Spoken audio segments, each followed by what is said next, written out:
வணக்கம். இன்றைக்கி நம்ம பார்க்க போகிற சமையல் ஒரு அருமையான idli, dosa, chapati, variety rice, plain rice, puri எல்லாத்துக்குமே தொட்டு சாப்பிட்ற மாதிரி உருளைக்கிழங்கும் பட்டாணியும் வச்சு ஒரு குருமா எப்படி செய்யலாங்கிறத பார்க்கலாம். நல்லா ஒரு சிக்கன் குருமா வச்சா எவ்வளோ வாசனையாக இருக்குமோ அந்தளவுக்கு நல்ல வாசனையாக இருக்கும். டேஸ்ட் நல்லா அட்டகாசமாக இருக்கும்.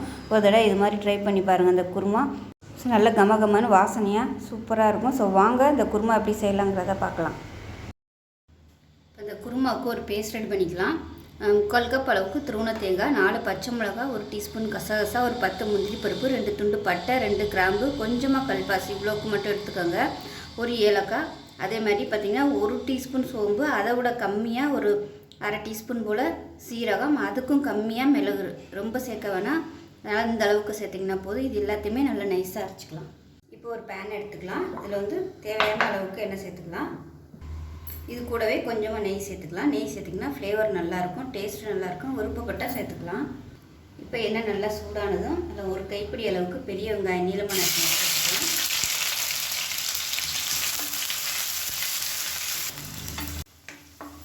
இப்போ நான் தாளிக்கையில் பட்டை கிராம்பு போடலை, கரம் மசாலா யூஸ் பண்ணுறதுனால நான் இப்போ தாளிக்கையில் சேர்க்கலை. ஏன்னா தேங்காயில் வேறு நம்ம அரைச்சிருக்கோம், அதனால் கரம் மசாலாவை நான் யூஸ் பண்ணிக்கிறேன். இப்போ பாருங்கள், வெங்காயம் ஓரளவுக்கு நல்லா வதங்கிடுச்சு. இந்த ஸ்டேஜில் புதினா கொஞ்சமாக சேர்த்துக்கலாம். சும்மா ஒரு 10 இலை சேர்த்துக்கோங்க. அதே மாதிரி கொத்தமல்லி ஒரு 10 இலை சேர்த்துக்கலாம். இது எண்ணெயில் நல்லா வதங்கிடும். இப்போ இதில் மீடியம் சைஸாக 2 தக்காளி சேர்த்துக்கலாம். பொடியாக கட் பண்ணிவிட்டு சேர்த்துக்கோங்க.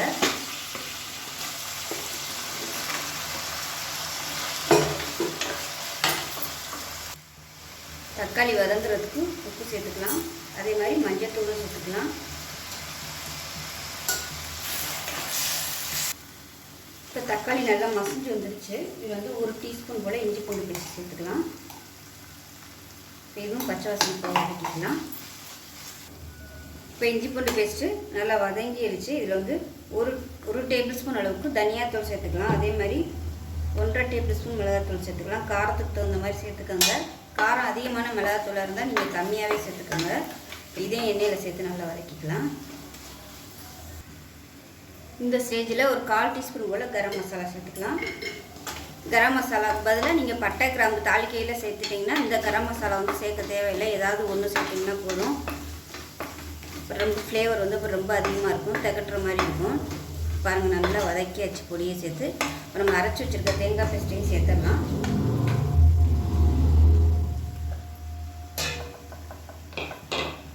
இதை லேசாக ஒரு பரட்டி விட்டுக்கலாம்.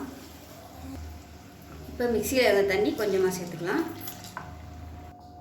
இப்போ கொதிக்க ஆரம்பிக்குது. இந்த ஸ்டேஜில் உருளைக்கிழங்கும் பட்டாணியும் சேர்த்துக்கலாம். உருளைக்கிழங்கு இந்த மாதிரி பெரிய பீஸாகவே கட் பண்ணி சேர்த்துக்கோங்க. இது ஃப்ரெஷ்ஷான பட்டாணி.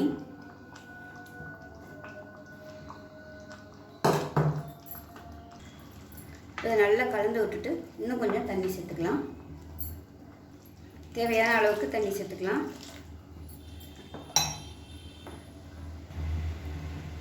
இப்போ இதை நல்லா கலந்து விட்டுட்டு உப்பு செக் பண்ணி பார்த்துட்டு உப்பு பத்தலைன்னா உப்பு சேர்த்துக்கலாம். ஸோ எனக்கு உப்பு போதும், நான் உப்பு சேர்க்கலை. இப்போ குக்கரை மூடி வச்சிடலாம். திக்னஸ் பார்த்துக்கோங்க, ரொம்ப தண்ணியாக விட்டுறாதீங்க. இந்தளவுக்கு வச்சுக்கோங்க. மூடி வச்சிடலாம். மூடி வச்சுட்டு நல்லா ஒரு 4 விசில் விட்டுட்டு பார்க்கலாம். ஏன்னா உருளைக்கிழங்கு நம்ம பெருசாக போட்டிருக்கோம், அதனால் ஒரு 4 விசில் விட்டுட்டு ஸ்டீம் போட்டதுக்கப்புறம் ஓப்பன் பண்ணிவிட்டு பார்க்கலாம். இப்போ குருமா எப்படி இருக்குதுன்னு பார்க்கலாம். பாருங்கள், சூப்பராக வந்திருக்கு. ஒரு சிக்கன் குருமா வச்சு அப்படி இருக்கும், அது மாதிரி ஸ்மெல்லு சூப்பராக இருக்குது. இது வெரைட்டி ரைஸ், அதாவது நெய் சாதம், தேங்காய் பால் சாதம், சப்பாத்தி, இட்லி, தோசை எல்லாத்துக்குமே இது நம்ம ஊற்றி சாப்பிட்லாம். அருமையாக இருக்கும். ஸோ கண்டிப்பாக இதே மாதிரி செஞ்சு பாருங்கள்.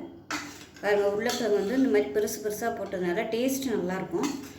ரொம்ப அப்படியே குழஞ்சி போகாது. ஒவ்வொரு பீஸும் தனித்தனியாக இருக்கும். ஸோ ரெண்டுமே நல்லா காம்பினேஷன், பட்டாணியும் உருளைக்கிழங்கும். ஸோ டேஸ்ட் நல்லா அட்டகாசமாக இருக்கும். பார்க்கையிலே உங்களுக்கு தெரியுது எந்த அளவுக்கு இருக்குன்னு. ஸோ இதே மாதிரி செஞ்சு பாருங்கள். செஞ்சு பார்த்துட்டு எப்படி வந்துச்சுங்கிறத சொல்லுங்கள்.